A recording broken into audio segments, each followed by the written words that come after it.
Hey everybody! Have you ever felt like your relationship is one big reality show? You know, full of drama, laughter, and those head-scratching moments that make you wonder, is it just us? Well, guess what? You're not alone. We've all been there. Those little arguments that feel like huge blowouts, the silly misunderstandings that turn into relationship tests. It's like we're all contestants on a crazy game show called Love and Chaos.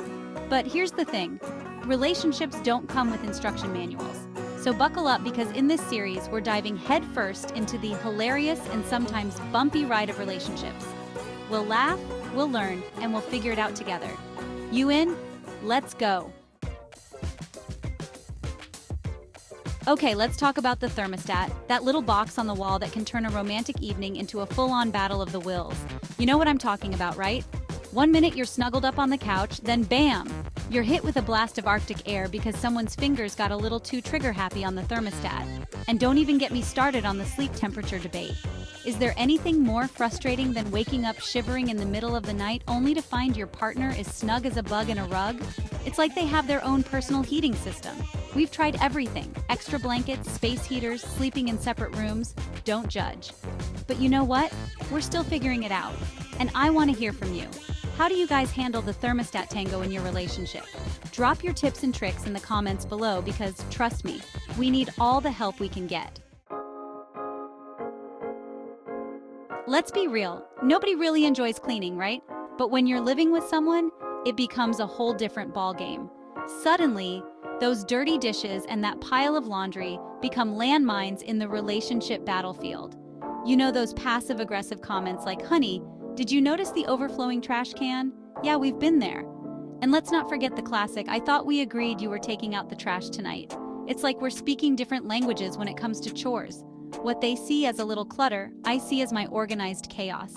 We've had our fair share of cleaning clashes, but along the way, we've learned a few things about compromise and maybe, just maybe, how to get the other person to do their fair share. Stay tuned because in the next chapter, things get really heated when we tackle the kitchen. They say the way to a person's heart is through their stomach, but in our house, the kitchen is a recipe for disaster. We had this vision of romantic dinners, laughing over pots and pans, you know, like a real-life cooking show. But the reality, let's just say it's more like kitchen nightmares. He's got his way of doing things and I have mine. The problem is, those two ways rarely meet in the middle. Like, who knew there were so many ways to boil pasta? Apparently there's a right way and then there's my way.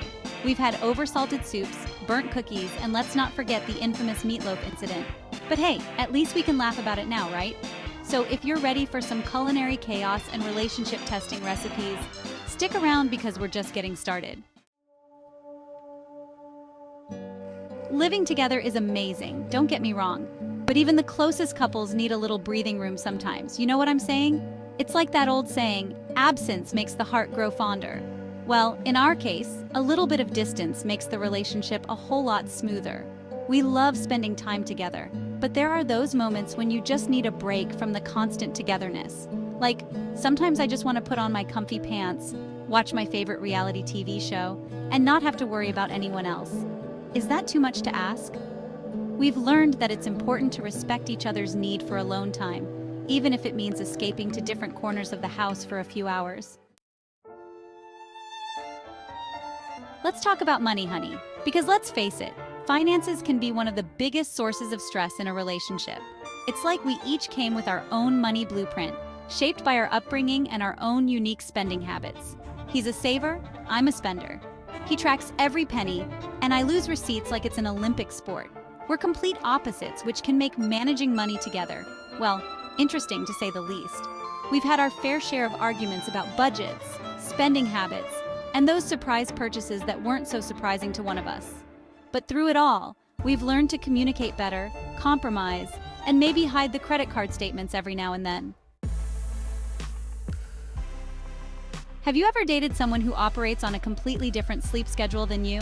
It's like we're living in two different time zones. I'm talking about the early birds versus the night owls, the morning people versus the I'll sleep when I'm dead crew. He's up at the crack of dawn, ready to conquer the day, while I'm hitting the snooze button for the 5th time, dreaming of coffee and peace and quiet.